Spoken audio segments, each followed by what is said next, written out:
Right now, I am 17 and I go to Widener University. I am studying psychology. I'm involved in a couple clubs. I am in the honors program, so pretty difficult classes, but I really am enjoying meeting all my new friends and learning more about what interests me.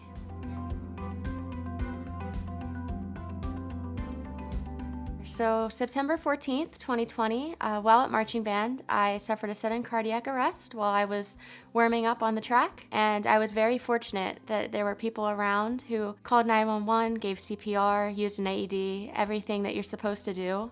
And it's part of the reason why I'm all right today. An ambulance came and they brought me to a local hospital. And from the local hospital, I was medevaced to CHOP, where I spent about a month in getting treatments and rehabilitation.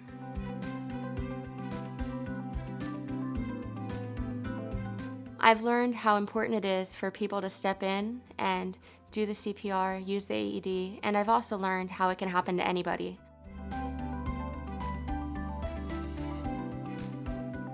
I've mostly been really trying to focus on getting people aware of what can happen and what does happen, and how everybody can play a role in saving somebody's life.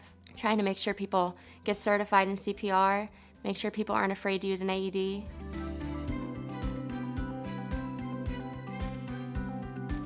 I'm here today because everybody did the right thing at the right time.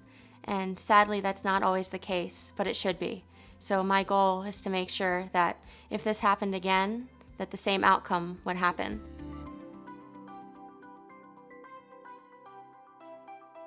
At any age, you can really learn the basics of CPR, the basics of calling 911, and the basics of just knowing what it is.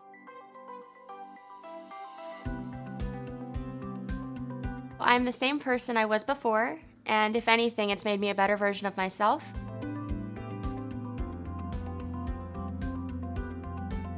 I've been focusing on making sure that these local groups and local schools know that it really does happen to anybody, and just making sure that everybody's prepared so we have as many good outcomes as we can. Everybody that I have talked to so far has reached out back to me very positively, very hopeful that we can make a positive change when it comes to sudden cardiac arrest.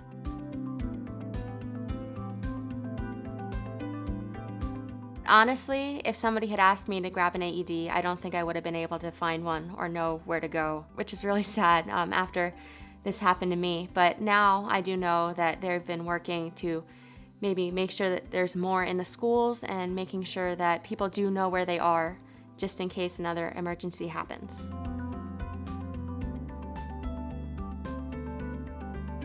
I am working very closely with Youth Heart Watch to make sure that all the schools in Bucks County are heart safe, especially my school that I went to, Penridge.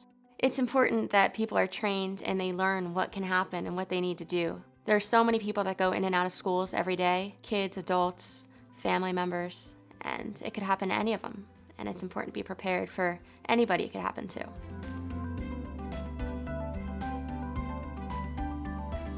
I would say my favorite part about coming home, from what I remember, was just being away from it all, because I didn't really understand what was happening, at that point. So to be able to come home and just be with my family is very, very nice.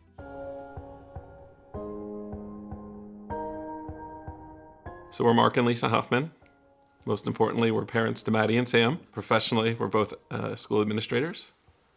And this has been quite a life-changing experience. I think it's safe to say that we didn't know what sudden cardiac arrest was before it happened to our family, let alone the amount of information that we've learned subsequently. We've also learned quite a bit about the importance of the networks that we have and the family that we have and the friends that we have and the support, in addition to the incredible care that we got medically at CHOP.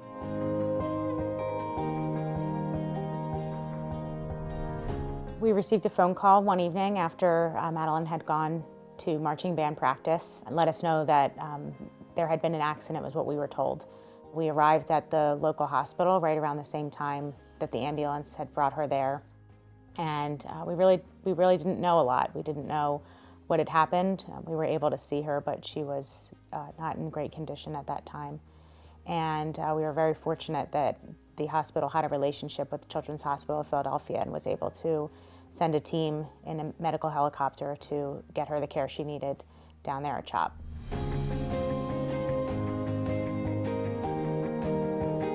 Absolutely. Physically, perfect health, as far as we know, yeah. She participated in sports, band, went to school, did all of her activities. She had a job. There was never any indication that something like this could happen to her. No history of any sudden cardiac arrest that any of us are aware of. So this was a first for our family, actually on both sides of the family. This was anomalous.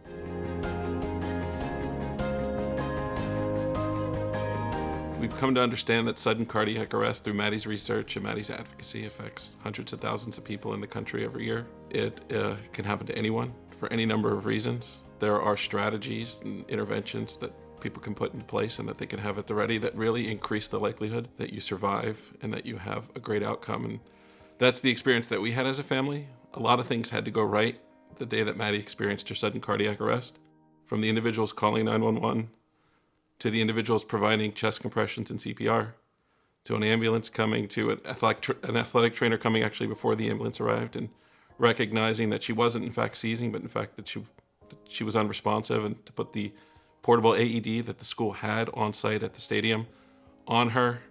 And then thank goodness for the local hospital and the relationship with Children's Hospital that got Maddie to Philadelphia. And we realized that if any of those things hadn't happened, or hadn't happened in the way that they did, I think the statistics say that the outcome would likely be a lot different. And I think both of us are just so very thankful for the many families who have experienced this before us and what they did to increase awareness and advocacy so that there was an AED present at the field, so that there was an athletic trainer who was trained and knew what to do with that AED, so that the other individuals that were there weren't afraid to start CPR, knew to call 911. We really hold them in a very special place and want them to know that it was through their advocacy that our daughter is alive and here with us today.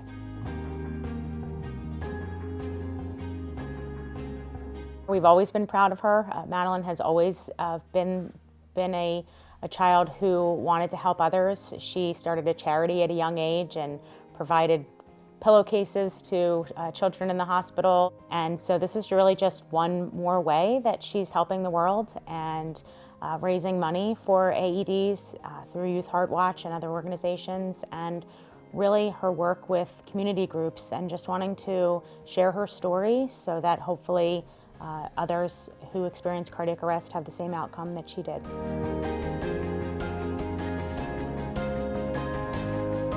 The school district and the high school made some strategic, intentional investments in CPR awareness for the staff, and then also placements of AEDs. The mobile AED that was on a cart that was used by the athletic trainer, and that's ultimately the one that saved her life.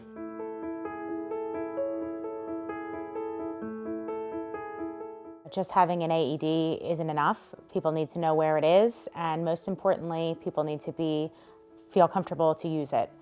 We found that a lot of people in our research may know where the AED is, but they feel intimidated or they're not sure what to do in this situation, and really just spreading awareness that it won't fire if it doesn't need to. So you can't do harm in that way. Making sure that in our roles we can advocate to do drills just like we do for other emergencies, to make sure that schools have a plan for what to do in the event of a cardiac arrest.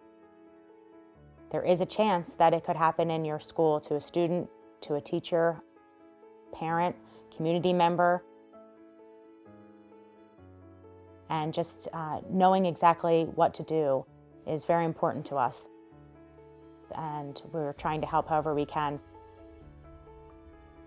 Yeah, actually the school district's been a model for others. It's been featured on the news. Maddie's been great in telling her story, and she's allowed us to tell her story as well. So the more people that hear that these seemingly simple, cost-effective interventions make a difference, I think it motivates others to say, well, gosh, if this happened in my school district, would I have the same outcome? Would I be prepared? And so Maddie's been wonderful. She's talked to superintendents.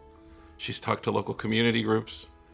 And just her own advocacy has motivated countless systems and individuals to either become CPR certified or to make this an intentional focus for their school districts or their places of employment. But perhaps what they didn't have was a framework to think about the response. And so now they're looking at where they're strategically located. Are they making them a part of emergency drills? Maddie has definitely motivated superintendents and school districts to take a look at their Heart Safe plan and to look at their AED plan, their CPR response, so that we increase the likelihood of an outcome like hers happening for others.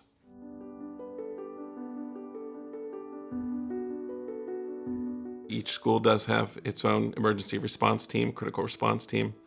They have emergency response drills, so those would be in addition to the fire drills that they do.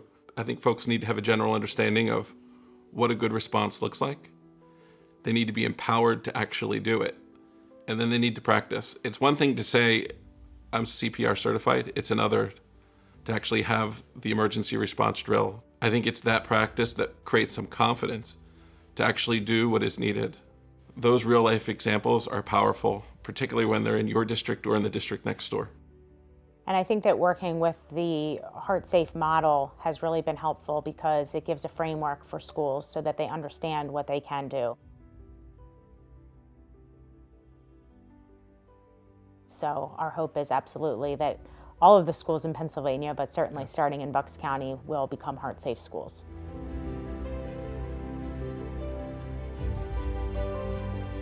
We have learned a lot about pre-existing conditions that can cause cardiac arrest, and I would encourage parents to talk to their doctor if they see anything that might seem out of the ordinary. There are lots of different screenings that can be done on children, on athletes, to determine if this is something that they could potentially encounter in their life. For any parent who experiences this like we did, I would just encourage them to reach out, find a support network. There's nothing that stops a family from making it a family experience to go get CPR certified together. And there's nothing that stops a parent from asking their school, where are the AEDs and what's your emergency response plan? Maddie's life wasn't saved because one person did one thing. It was saved because one person called 911 immediately. It was saved because another person stepped in immediately and began chest compressions. Her life was saved because a third person recognized that the chest compressions weren't working and that an AED was in order. Those are the things that were essential to her recovery and ultimately to her surviving, but to her having the recovery that she's had. Just knowing that providing that training and taking the few minutes that it takes to become trained can help not only in school but at home, out in a mall, in a sporting event, a public place, and really understanding that what we're doing is helping to save lives. It kind of makes the time not really a piece of the equation anymore. Now there are resources that you can do online. You can watch videos, you can practice along, and really save a life. But I think, as I mentioned earlier, it's really important to remember that even sometimes we don't think that one thing can make a difference, but those families and organizations who advocated to have AEDs in public schools, that's why there was one there. The families and the organizations that advocated for teachers to learn CPR, that's one of the reasons, why that happened. So I think it's equally important to remember that while the steps may seem like they're taking a long time and it's hard to move forward with some of those things, that they are working and that they are making a difference.